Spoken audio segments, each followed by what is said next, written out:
Aujourd'hui, dans ce podcast, je vais vous expliquer les étapes à suivre pour créer une entreprise de transport de marchandises. Mais avant de vous expliquer, ralentissons un petit peu. Je mets un avertissement. Et je vous invite, avant de suivre les étapes qui sont tout simplement de la technique et du consulting, de faire un peu du coaching et un travail un peu d'introspection. Réfléchir, c'est important. Se poser les bonnes questions, en amont, avant de faire des choix. Les questions à se poser, c'est déjà pourquoi ai-je envie de me lancer dans le transport? Pour avoir plus d'argent? Est-ce que tous les transporteurs indépendants gagnent de l'argent? Est-ce qu'ils gagnent 4 000 € par mois mais en faisant 400 heures par mois? Oui, il y en a d'autres qui font 4 000, 5 000, 6 000 voire plus en travaillant beaucoup moins. Et il y en a certains qui ne gagnent rien du tout.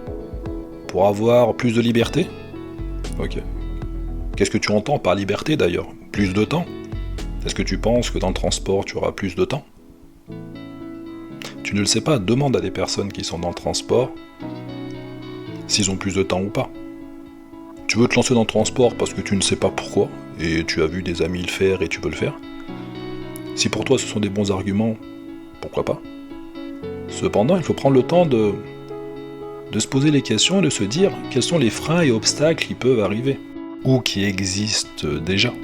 En tant que commissionnaire, transporteur et consultant, j'ai rencontré beaucoup de transporteurs indépendants.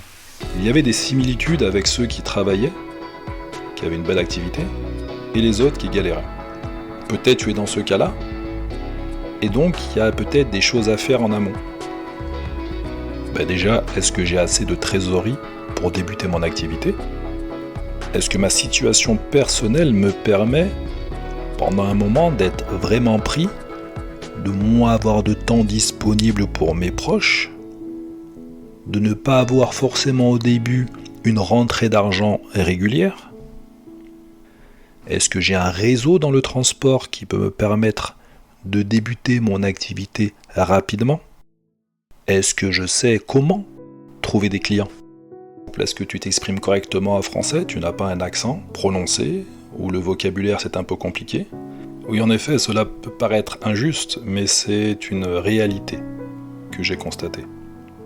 Donc peut-être le choix de s'associer peut être intéressant, ou l'idée de se dire que ça sera plus dur pour nous, qu'on sera peut-être le sous-traitant du sous-traitant au début. Ou sous-traitant pour toujours. C'est ton choix. Maintenant que voilà, j'ai posé mon petit avertissement, on va commencer à expliquer les étapes pour ouvrir la société de transport.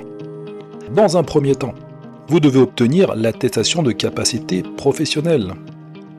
Elle prouve vos connaissances du secteur et des réglementations en vigueur.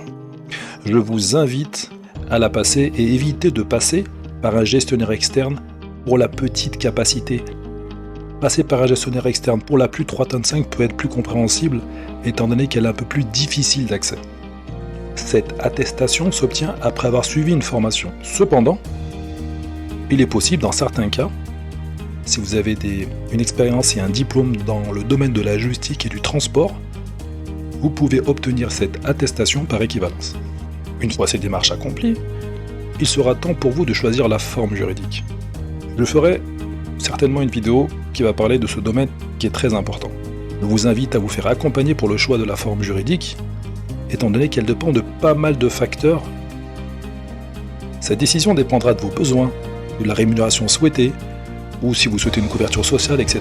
Plusieurs démarches doivent être réalisées. Vous devez rédiger les statuts, déposer votre capital social à la banque, publier une annonce légale et immatriculer votre société en ligne.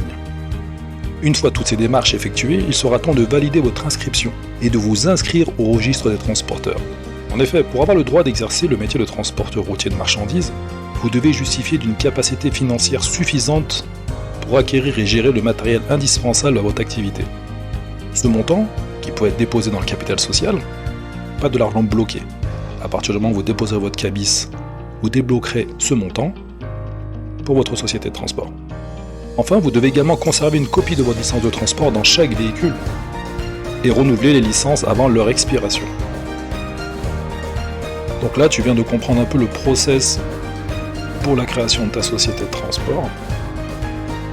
Je t'invite éventuellement à cliquer sur le lien qui est en dessous de la vidéo, où il y a une formation qui s'appelle « Ouvrir sa société de transport sans comptable », qui t'explique un peu le process pour ouvrir ta société seul, en passant par un formaliste en ligne, et de gagner du temps et de l'argent, et de comprendre comment fonctionne la création d'une société de transport et d'une société tout court. Si vous avez aimé cette vidéo, n'oubliez pas de vous abonner, et à bientôt.